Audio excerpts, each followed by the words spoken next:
What is a simile. Simile क्या है, आज की इस वीडियो के अंदर हम समझने की कोशिश करेंगे।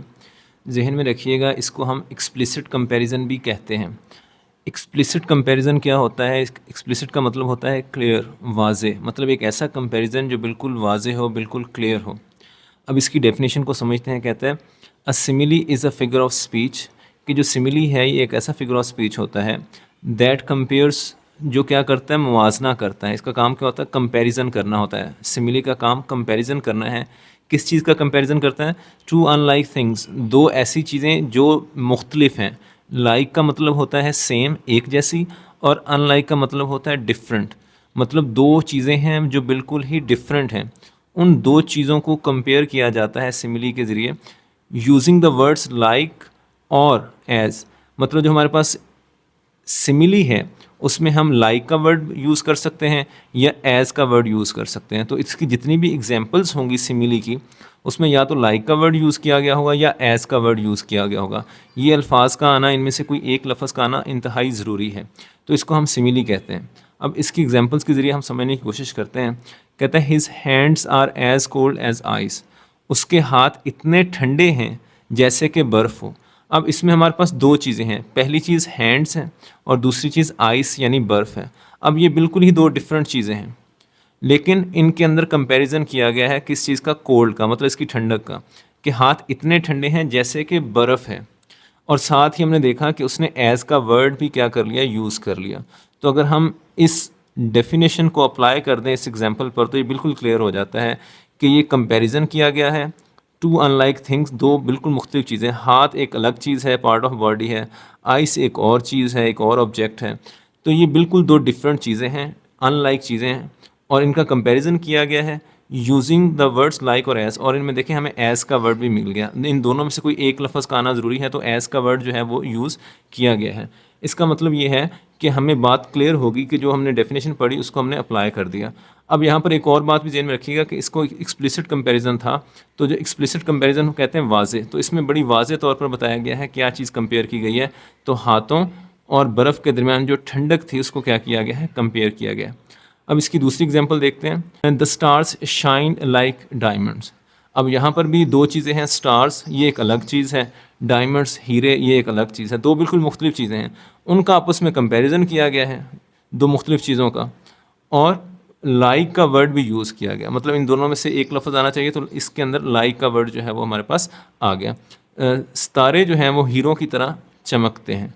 और साथ ही एक्सप्लिसिट कंपैरिजन मतलब बड़ा ही क्लियर कि दोनों में क्या चीज़ कंपेयर की गई है, तो इनके दरमियान जो चमक है, दोनों शाइन कर रहे हैं, दोनों चमक रहे हैं, तो उस चीज़ को क्या किया गया? कंपेयर किया गया है। तो the stars shine like diamonds, सितारे जो हैं वो हीरो की तरह चमकते हैं। तो ये हमारे पास सिमिली का इस्तेमाल जो है वो किया गया है। उम्मीद है आपको सिमिली का पता चल गया होगा।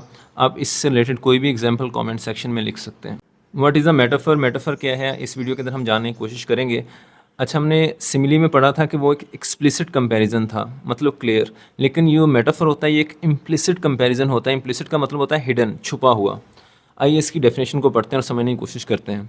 कहते हैं a metaphor is a figure of speech. जो मेटाफर होता है ये एक ऐसा फिगर ऑफ स्पीच होता है that compares to unlike things, बिल्कुल सिमिली वाली बात, कि वो भी कंपेयर करता है, उसका काम भी कंपैरिजन करना होता है, और मेटाफर का काम भी क्या होता है? कंपैरिजन करना। वहाँ पर भी टू अनलाइक थिंग्स थी, दो मुख्तलिफ किस्म की चीज़ें, और यहाँ पर भी दो मुख्तलिफ चीज़ें जो बिल्कुल मुख्तलिफ हों, उनका कंपैरिजन है। बाय सेइंग दैट, ये कहते हुए, वन थिंग इज़ अनदर, कि एक चीज़ दूसरी है, मतलब एक चीज़ को हम दूसरी चीज़ कह देते हैं विदाउट यूजिंग लाइक और एस। और यहाँ पर एक और इम्पोर्टेंट बात जो इसको सिमिली से डिफरेंट बनाती है, ये डिफरेंस है कि सिमिली के अंदर हम लाइक और एस का वर्ड यूज़ करते हैं, जबकि मेटाफर के अंदर लाइक या एस का वर्ड जो है वो यूज़ नहीं करते, बल्कि हम इसमें डायरेक्ट क्या करते हैं? एक चीज़ को दूसरी चीज़ बोल देते हैं। आइए इसकी एग्जाम्पल से समझने की कोशिश करते हैं। तो पहली एग्जाम्पल है लाइफ इज़ अ जर्नी, ज़िंदगी एक सफ़र है। अब देखें, लाइफ को जर्नी का नाम दे दिया गया है, और इसके अंदर एक हिडन हमारे पास कंपैरिजन है जो छुपा हुआ है।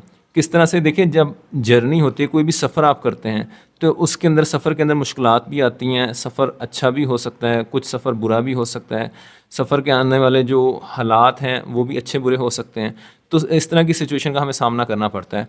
तो ज़िंदगी भी बिल्कुल इसी तरह से, ज़िंदगी के अंदर भी अच्छे हालात भी आते हैं, बुरे हालात भी आते हैं, अच्छे लोग भी मिलते हैं, बुरे लोग भी मिलते हैं। तो तो ज़िंदगी को एक सफ़र की तरह जो है वो कह दिया है कि ज़िंदगी एक सफ़र है, मतलब लाइफ इज़ अ जर्नी।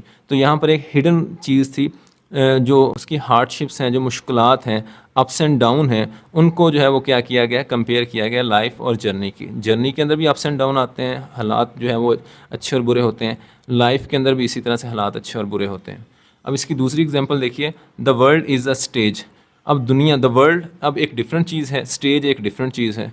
अब उनका कंपैरिजन किया गया है किस तरह से, वर्ल्ड को स्टेज कहकर। अब देखें, जो स्टेज होता है जिसके ऊपर एक्टर्स परफॉर्म करते हैं, तो वो एंटर होते हैं, अपनी परफॉर्मेंस देते हैं और फिर एग्ज़िट कर देते हैं। अब वर्ल्ड जो है, दुनिया, इसी के अंदर इंसान की तरह है। इंसान आता है इस दुनिया के अंदर, अपना किरदार अदा करता है, बाप का, बहन का, बेटे का, दोस्त का, और फिर अपनी जब उसका टाइम पूरा हो जाता है तो वो इस दुनिया से क्या होता है, चला जाता है। तो वर्ल्ड इज़ अ स्टेज, दुनिया एक स्टेज की मानद है। तो ये दो मुख्तलिफ चीज़ें हैं जिनका कंपैरिजन किया गया है, और आपको इन एग्जांपल्स के अंदर लाइक और एस का वर्ड भी नज़र नहीं आता होगा। उम्मीद है आपको मेटाफर की समझ आ गई होगी। अब इसकी कोई और एग्जांपल अगर आप कमेंट सेक्शन में लिखना चाहें तो लिख सकते हैं।